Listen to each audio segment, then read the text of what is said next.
Perkenalkan, nama saya Fitriana Dewi Sumariana, dosen Institut Manajemen Koperasi Indonesia, Program Studi Sarjana Manajemen. Di sini saya akan menyampaikan proses DAI atau Delivery Interaction Assessment mata kuliah yang saya ampu, yaitu Ekonomi Makro. Penjelasannya berupa deskripsi mata kuliah, kemampuan yang diharapkan, materi pembelajaran, sistem pembelajaran, metode pembelajaran, interaksi dosen dengan mahasiswa, serta penilaian mata kuliah sesuai dengan RPS. Berikut adalah penjelasannya.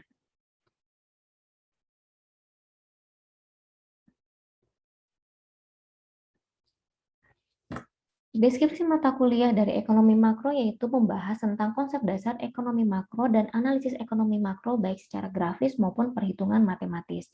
Output yang diharapkan yaitu memberikan pemahaman kepada mahasiswa mengenai konsep-konsep dasar dan prinsip-prinsip dasar ilmu ekonomi, khususnya ekonomi makro dan ekonomi internasional, serta memberikan pengetahuan untuk memahami kondisi perekonomian suatu negara dan faktor-faktor yang mempengaruhinya.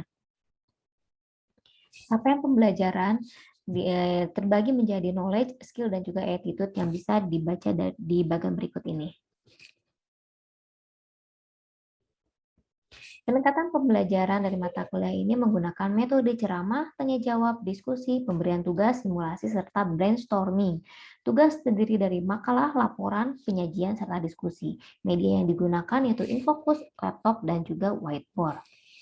Berikut adalah buku sumber yang digunakan selama mengikuti perkuliahan mata kuliah ekonomi makro. Berikut ini adalah rencana pembelajaran di minggu pertama sampai dengan minggu ke-16 dan terdiri dari kemampuan akhir yang diharapkan, bahan kajian, metode pembelajaran, serta asesmen. Di minggu pertama, materi yang akan dipelajari yaitu pengertian ilmu ekonomi, permasalahan dasar dalam ilmu ekonomi, serta peran harga dalam perekonomian campuran. Indikator yang diharapkan yaitu mahasiswa dikatakan mampu jika dapat menjelaskan konsep ilmu ekonomi dan masalah kelangkaan sumber daya. Nah, di sini mahasiswa akan diberikan tugas yaitu contoh kasus masalah ekonomi untuk didiskusikan. Nah, serta ada tanya jawab di sananya. Bobotnya yaitu mahasiswa dikatakan mampu jika dapat menjelaskan kasus dengan benar. Untuk materi kedua, mahasiswa dapat memahami konsep pengertian mengenai permintaan dan juga penawaran agregat dengan bahan ajar, yaitu permintaan dan penawaran agregat, model permintaan dan penawaran agregat, menurut teori klasik dan juga Keynes, serta tujuan dan instrumen ekonomi makro. Nah, dengan indikator sebagai berikut dan juga dengan deskripsi tugas, mahasiswa akan diberikan contoh mengenai permintaan dan penawaran agregat dari suatu negara.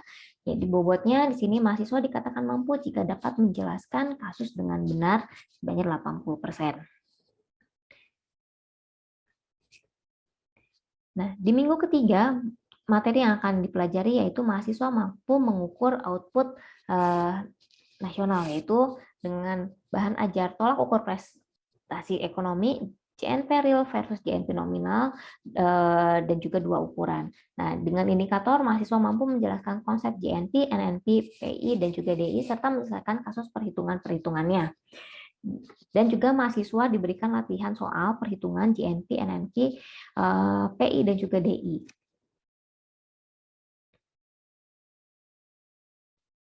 Di pertemuan keempat, materi yang akan diajarkan yaitu tentang konsumsi dan juga fungsi tabungan, marginal propensity to consume, dan juga marginal propensity to save.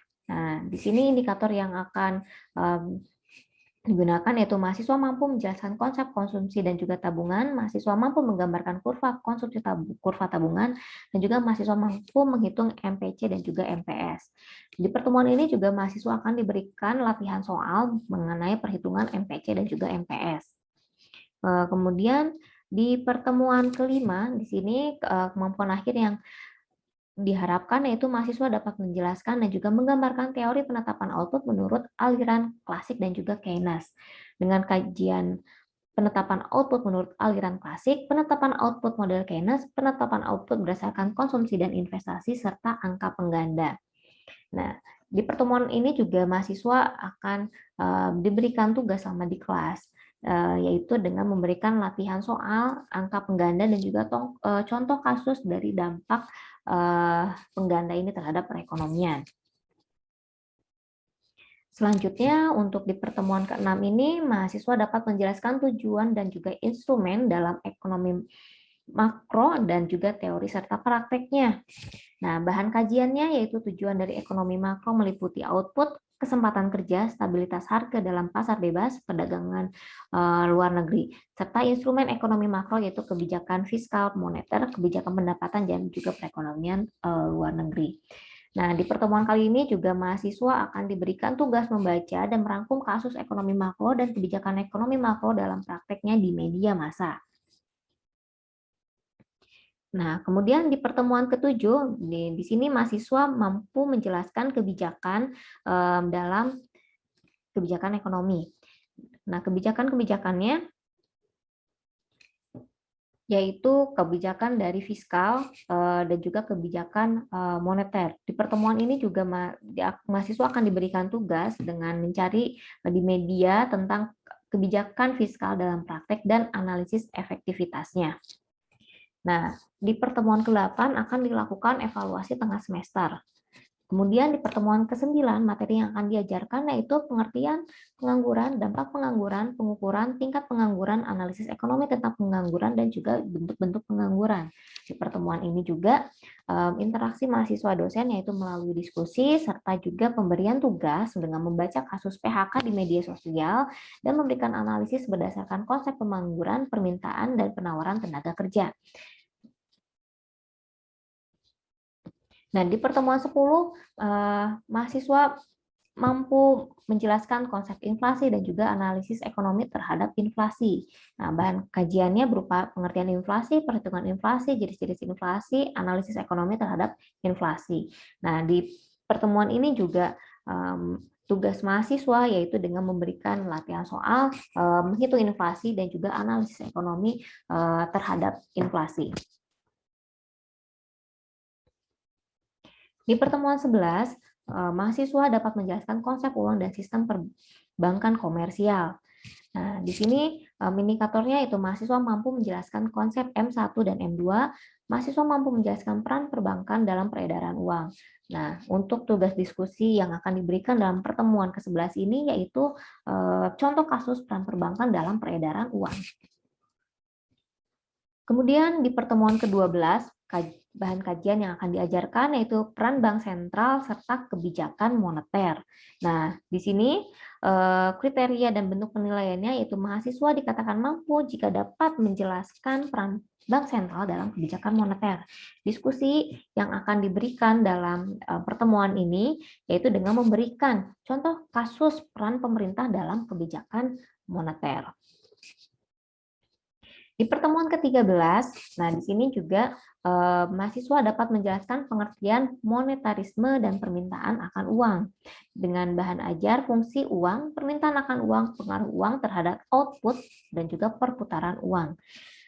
Interaksi mahasiswa dan dosen di sini yaitu dengan diskusi dan juga ada tugas dengan contoh kasus monetarisme dan juga permintaan akan uang. Nah, di pertemuan ke-14 ini akan ada review materi perkuliahan. Nah, review materi perkuliahan ini kemudian bisa diakhiri dengan studi kasus dan juga latihan soal ya dari pertemuan ke-1 dengan pertemuan ke-13 ini supaya konsep mahasiswa lebih menyeluruh. Kemudian di evaluasi akhir semester akan melakukan validasi hasil penilaian akhir dan juga menentukan kelulusan mahasiswa. Nah, sehingga di sini assessment ini berupa kehadiran, ya. Jadi tadi hadir tepat waktu pada perkuliahan yang telah ditetapkan, ini peraturan di kelas, berpakaian rapi, sopan, dan tidak boleh memakai sandal.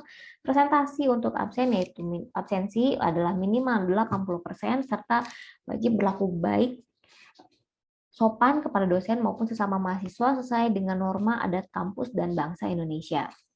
Nah, untuk aspek penilaiannya, nah di sini yang bobot presentasinya, yaitu masing-masing aspek nilainya, yaitu ujian akhir semester, ujian tengah semester, tugas individu, tugas kelompok, diskusi kelas, dan juga kehadiran dengan presentasi sebagai berikut. Nah, dari total presentasi ini akan menghasilkan nilai akhir, dan nilai akhir akan dikonversikan ke dalam huruf mutu. Nah, di huruf mutu ini ada 7 huruf mutu, dan kemudian akan dikonversikan ke dalam angka mutu. Nah, yang skor ini adalah dari yang tadi total akhir persentase. Nah, sekian untuk penjelasan mengenai RPS mata kuliah yang saya ampu, yaitu mata kuliah ekonomi makro. Terima kasih telah menyaksikan penjelasan saya, dan mohon maaf apabila ada kesalahan dalam menjelaskan selama pemaparan materi ini. Assalamualaikum warahmatullahi wabarakatuh.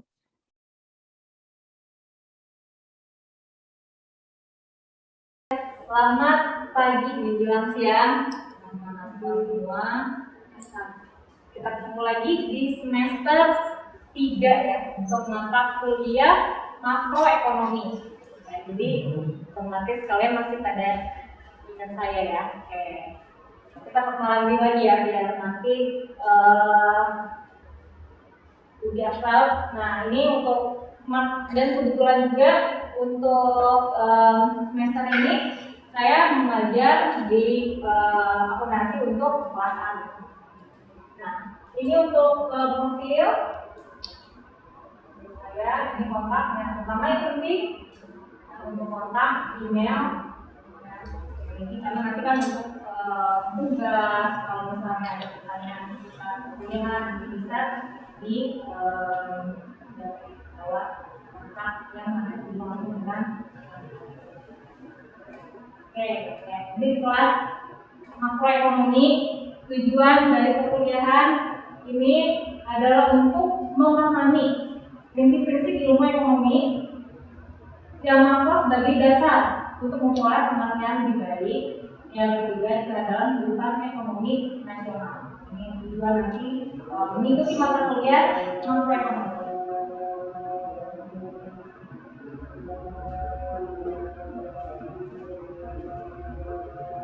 Mata kuliah, nah, jadi nanti di mata kuliah ini akan kita mempelajari berbagai macam konsep dari makroekonomi.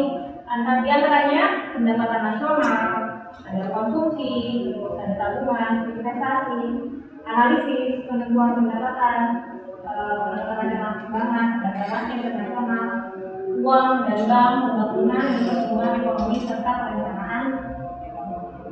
Ini untuk yang deskripsi mata kuliah makroekonomi. Nah, sebelum kita membahas ke selanjutnya, ada aturan perkuliahan yang akan saya sampaikan di awal pertemuan yang akan kita sepakati selama 1 semester ini. Jalankan itu.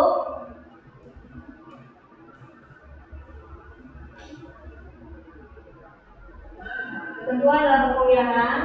Jadi nanti di sini setiap perkuliahan mahasiswa wajib hadir tepat waktu. Jadi kalau misalnya berhalangan, tadi kan sudah ada di awal kontak saya, jadi nanti bisa untuk menghubungi, memberi kabar kalau misalnya tidak bisa mengikuti perkuliahan ataupun misalnya ada kelas. Izin kepada dosen yang bersangkutan di mahasiswa tersebut terlambat tadi ya, menjaga dan memelihara kebersihan kelas. Nah, ini berarti makan dan minum di ruangan kelas, mohon dengan rapi dan langsung minum itu pakaian rapi, sofa tidak boleh memakai sandal. Nah, jadi kamu perempuan memakai baju formal untuk yang laki-laki. Nah, laki-laki berarti nggak boleh pakai kaos oblong. Kalau tangan pendek itu boleh menjadi tangan pendek. Ya, tapi kalau misalnya pakai sweater, nah sweater maka baiknya kalau misalnya menggunakan gitu. Tapi kalau pakai polosan nah itu boleh. Ya. Terus kemudian berpakaian rapi tadi. Terus kalau misalnya untuk laki-laki rambut, bagaimana? Rambut boleh panjang. Ya, ya, tetapi rapi. Nah, kayak tadi jam. Nah, jam ini rambutnya panjang tapi diikat, jadi dia fokus gitu ya, jadi jangan sampai pas lagi perkuliahan rambutnya kemana-mana sana sini. Jadi harus rapi. Menandatangani daftar hadir yang mengikuti perkuliahan. Berlaku sopan pada dosen maupun sama mahasiswa. Nah, jadi mau izin keluar, siapa juga harus tertib. Nah, setiap mahasiswa dilarang merokok, pasti yang di ruangan kelas. Diumumkan tanda tangan, nah ini fixen, boleh fixen. Jadi absen harus tanda tangan sendiri. Nah, menggunakan perhiasan berlebihan ini untuk perempuan. Laki-laki juga sama sih, kayak sekarang kan banyak aksesoris. Ya, aksesorisnya jangan ditempel semua dan juga kaki. Nah, jadi hanya perlu itu. Oke, nah kemudian ini pendekatan pembelajaran.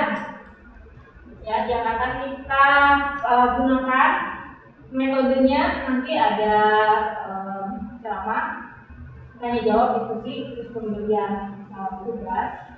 Kemudian untuk tugasnya bisa tugas struktur, tugas individu, media dan fokus atau rekor. Oke, sudah nah, kemudian tata cara penilaian atau untuk penilaian makroekonomi ini ada 3 komponen, yaitu UTS dan UAS atau ujian semester dan ujian akhir semester. Ini nilainya objektif test. Jadi nanti ujian ada 3 blok sendiri, kemudian tugas terstruktur bisa perorangan, bisa individu. Nah, nanti bisa berupa latihan soal di kelas ataupun nanti take home atau membuat paper dengan topik yang relevan dengan mata kuliah. Nah, nanti tugas dikumpulkan melalui laptop. Nah, ini peserta yang dilalui ketiga kemudian tugas lain dianggap individu. Jadi kalau misalnya berhalangan hadir, ya tadi izin terlebih dahulu, berarti nanti tugas dikumpulkan.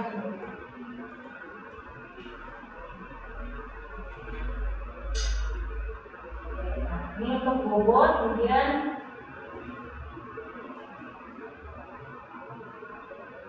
bobot penilaiannya UTS UAS 30% poinnya, kemudian tugas individu 15% dan ada tugas kelompok juga dan poin tersendiri 40%. Diskusi di kelas, aktifan juga ada penilaiannya. Semakin sering aktif di kelas, biasanya semakin lebih mengingat namanya. Nanti ada poin plus dari diskusi kelasnya. Nah, kemudian ada kehadiran 5%. Jadi nanti kalau kehadiran 100% ya 5%. Kehadiran 75% berarti tetap mendapat porsi 5%-nya. Nah, jadi nanti totalnya 100% untuk nilai akhir. Jadi kan semester 3 juga berarti sudah mengetahui ya kalau misalnya nilai akhir di kampus itu bukan nilai 185 atau 990 ya, tapi ada nilai mutu atau huruf mutunya. Nah, huruf mutu nanti dikonversi di nilai akhir ini menjadi angka atau huruf mutu. Nah, huruf mutu ada A, Amin, B, Benin, C, D, dan E. Untuk angka mutu A, angka mutunya adalah 4. Nanti nilai akhir tadi kan sudah di 100% itu nilai akhirnya. Nah, 80 sampai dengan 100 itu adalah nilai A. Amin, 29 Amin, 579 dan seterusnya. Ini untuk menggunakan untuk huruf mutu dan angka. Ini yang adalah buku sumber yang akan kita gunakan selama kuliah berlangsung. Nah, ini buku sumbernya boleh meminjam di perpustakaan atau membawa membeli di luar, itu di perpustakaan atau meminjam kepada rekan-rekan. Nah, selama perkuliahan memang buku sumbernya salah satu aja ya dari juga untuk dibawa, jadi supaya menjadi referensi kalau ada tugas dan juga diskusi di. Oke, sampai sini. Ya, ada yang bertanya dulu mengenai tadi tata cara perkuliahan, aturan main, buku penilaian, kemudian sumber yang menggunakan Ini bertanya tuh tadi metode pembelajarannya itu ada brainstorming, maksudnya apa ya Bu? Nah itu brainstormingnya nanti bisa dalam bentuk ada nonton nih, kayak misalnya ada itu atau misalnya sumber apa, nanti kita bisa dilakukan diskusi bersama-sama gitu, yang brainstorming. Jadi nanti kita menggunakan akses media yang ada kan, nanti untuk mahasiswa juga diperbolehkan membawa laptop ya, menggunakan internet di kelas untuk kita gunakan di sini. Oke, terima kasih ya. Ya, ada lagi yang mau ditanyakan? Oke. Itu kan sumber bukunya banyak, tapi kalau ibu nggak gunainnya yang mana? Nah, ini sebenarnya tempat-tempatnya digunakan pakai. Nanti untuk di kelas sendiri ada PPT atau salah satu buku utamanya yang memakai buku yang pertama. Ya, ini ada di perpustakaan. Oke, nah ada lagi? Kalau tidak ada, silakan. Yang Ibu untuk pengumpulan tugas kan tadi bentuknya bentuk P ya Bu. Itu apa dikumpulkan P? Itu apa dikolektif di IKM Bu? Nanti di kolektif di KM. Nanti KM-nya yang akan sekolah langsung ke ruangan saya. Ya. Oke. Oke. Ya. Kalau tidak ada pertanyaan, kita akan lanjut ke materi pertemuan. Jadi apa saja materi yang akan kita pelajari selama satu semester ini. Dari pertemuannya, jadi kan ada 7 pertemuan, kemudian pertemuan ke-8 UTS, kemudian pertemuan ke-9 sampai ke-14 tatap muka kembali, dan pertemuan ke-16 UAS. Ya. Pertemuannya ini untuk materinya bisa dilihat ini materi-materinya akan bisa dibagikan. Untuk pertemuan juga untuk materi PPT ini akan disampaikan, bisa dibantu. Oke, biasa. Nah, ini untuk pertemuan ke-8 ini untuk bisa dipersiapkan. Ini materi dengan oke. Nah, berarti ada 14 pertemuan. Kita akan masuk ke pertemuan sekarang. Pertemuan pertama yaitu tentang konsep dasar ekonomi makro. Nah, apa itu ekonomi? Kalian masih ingat apa itu ilmu ekonomi?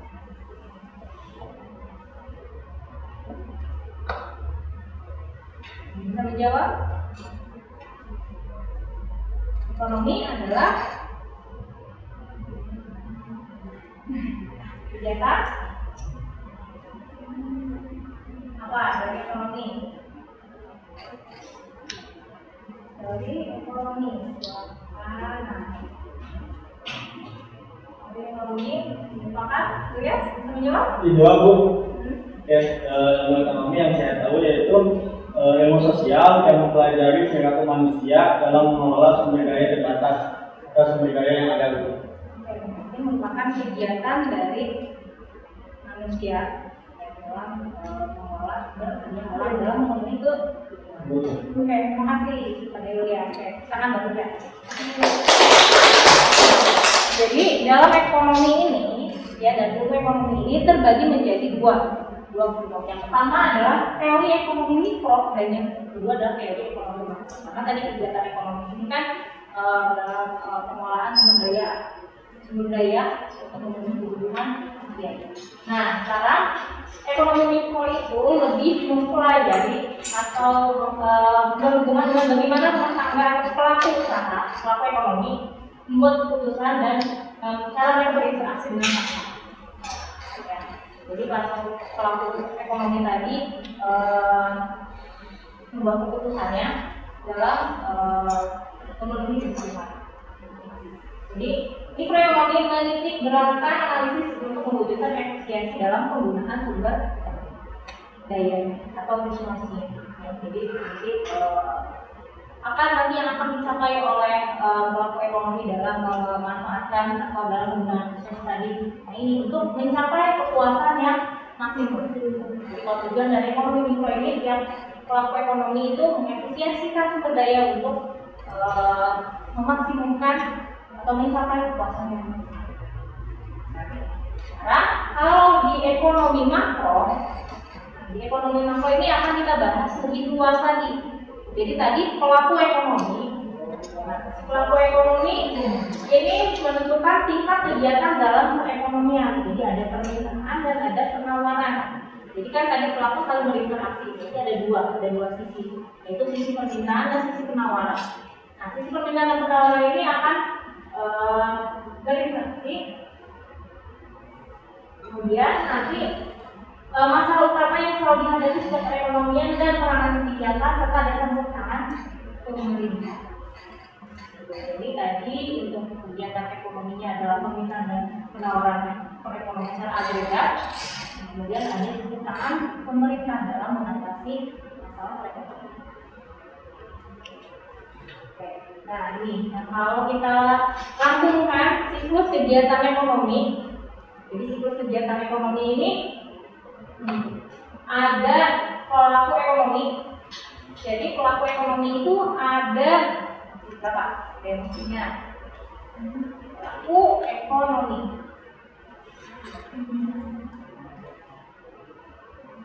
Kalau di gambar di sini ada berapa pelaku ekonominya?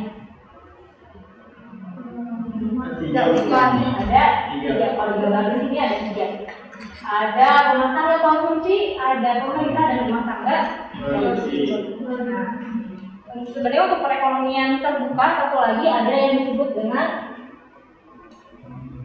kalau perekonomiannya terbuka ada 4 pelaku ekonomi atau disebut dengan 4 sektor ekonomi. Satu lagi ada Perusahaan. Dagangan 2, kalau masyarakat 2. Masyarakat 2. Jadi karena lebih ada interaksinya di luar dari 3 sektor ini. Nah, rumah tangga konsumsi, pemerintah, rumah tangga konsumsi di sini saling berinteraksi. Di mana berinteraksinya? Nah, ada yang disebut dengan pasar barang, ada yang disebut dengan pasar memproduksi. Ya, jadi pasar itu bukan berarti pasar kayak pasar tradisional, pasar dalam kayak pasar ini atau pasar Dander. Nah, tapi di sini pasar barang berarti arus barang dan jasa di sana, ya, barang dan jasa. Kemudian ada pasar faktor produksi. Nah, ini pasar faktor produksi ini apa saja kayak faktor produksi? Ada tenaga kerja. Karena kalau di sini pasar faktor produksi di sini untuk menentukan faktor produksi, untuk menghasilkan produksi apa saja sebetulnya ini adalah tenaga kerja. Nah, di sini rumah tangga konsumsi dia melakukan 2 aktivitas ekonomi. Aktivitasnya itu sebagai konsumen dan sebagai produsen. Itu adalah ekonominya.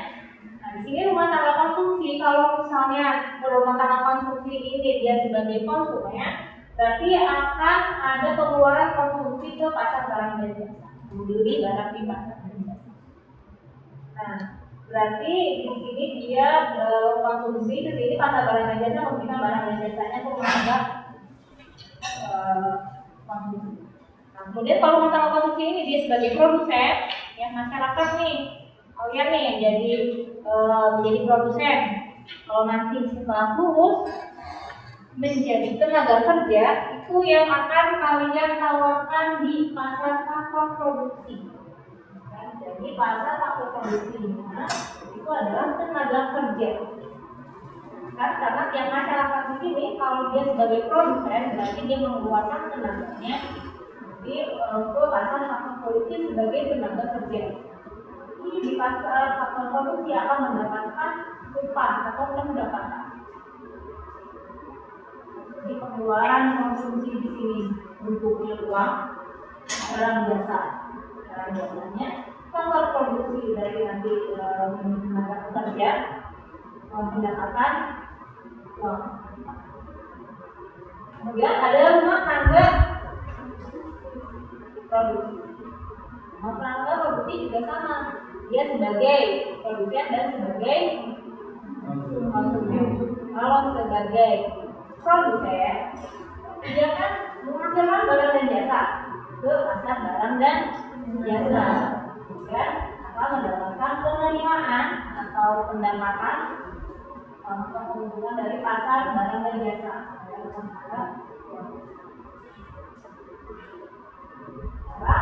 Kalau sebagai konsumen rumah tangga produksi, dia juga akan berinvestasi di pasar atau produksi. Nah, kayak tenaga kerja, jadi dia akan mengambil tenaga kerja di pasar faktor produksi, mencari tenaga kerja di pasar faktor produksi. Jadi, maka produksi akan ada biaya pada faktor produksi. Ya, tenaga kerja kan bentuknya adalah masing-masing dari pelaku ekonomi ini melakukan untuk konsumsi dan nah, sekarang satu lagi yaitu pemerintah juga di sini dia bisa sebagai produsen di sini menghasilkan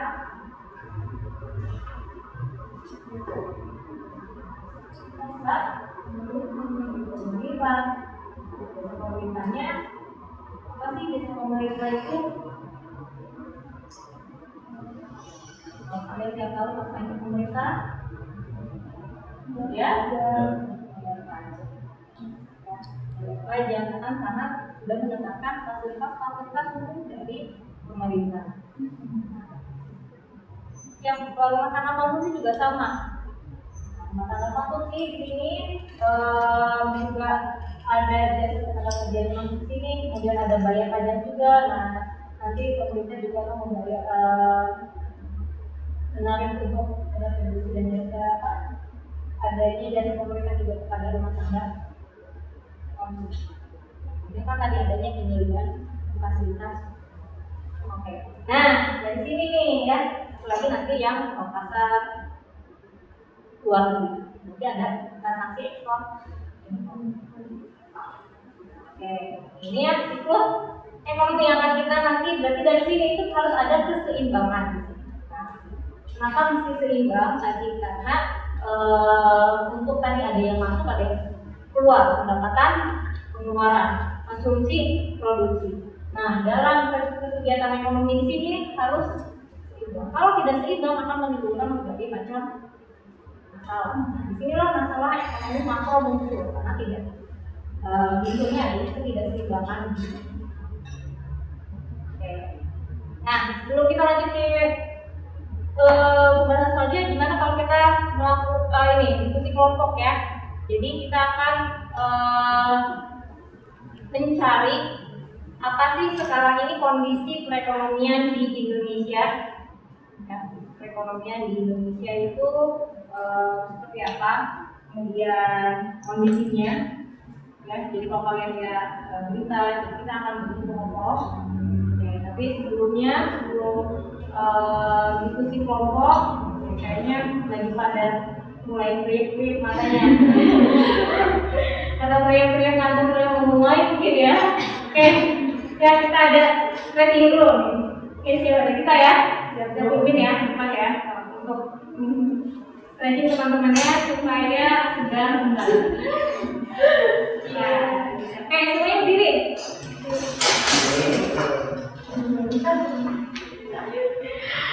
Oke teman-teman, biar semangat biar masuk, kita ajarkan dulu ya biar kenapa aksi semuanya udah pada tahu kan? Kalau bicara hijau. Ya, aku nyamperin ya. Kalau aku bilang jaya, kalian jawab akuntansi. Itu 3 kali ya. Terus nanti kalau aku bilang akuntansi, kalian bilang jaya 3 kali juga, bisa kan? Ya. Latihan dulu atau langsung? Latihan. Bener latihan. Oke, 1, 2, 3. Jaya. Akuntansi. Jaya. Akuntansi. Jaya. Akuntansi. Akuntansi. Jaya. Oke, sekali lagi ya.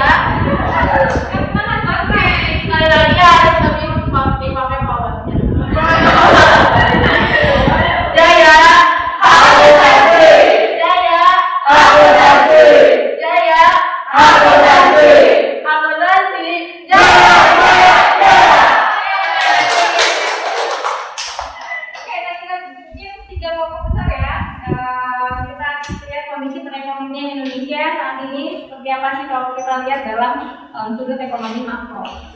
Berapa kelompok? Tiga kelompok. Tiga kelompok.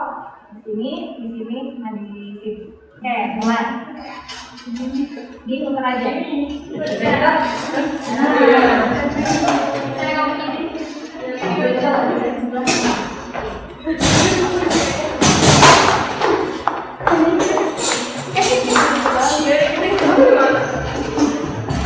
Ya udah dua aja ya, dua aja ya.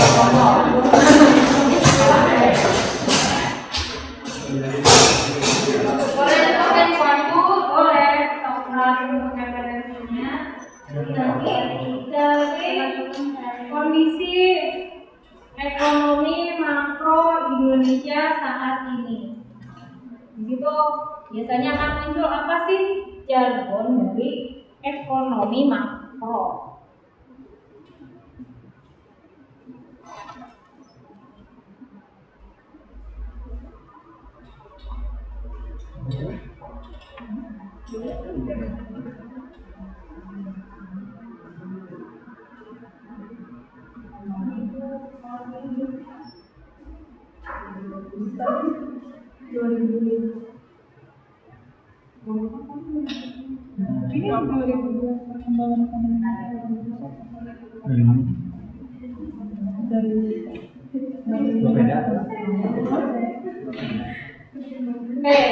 Udah?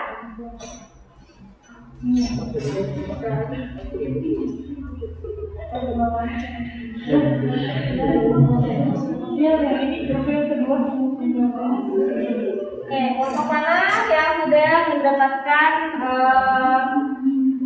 kondisi perekonomian Indonesia saat ini? Kelompok ini dulu. Oke, kalau siapa yang mau mana silakan duduk. Oke, yang lainnya bisa mendengarkan ada sosialisasi yang akan dijelaskan kondisi perekonomian Indonesia di dunia dan sisi makro. Assalamualaikum warahmatullahi wabarakatuh. Waalaikumsalam warahmatullahi wabarakatuh. Saya Lutfianti, perwakilan dari kelompok 1 akan memaparkan perkembangan ekonomi di Indonesia. Perkembangan ekonomi global mulai menunjukkan tanda-tanda pemulihan sejalan dengan menurunnya kasus COVID, baik di negara maju maupun di negara berkembang. Khususnya di Indonesia, selama triwulan 1 dan triwulan 2 2021, CAD Indonesia masing-masing defisit sebesar 0,38% dan 0,77% dari PDB. Mungkin dari kelompok 1 hanya itu saja yang dapat disampaikan. Assalamualaikum warahmatullahi wabarakatuh. Waalaikumsalam. Oke, kelompok 2.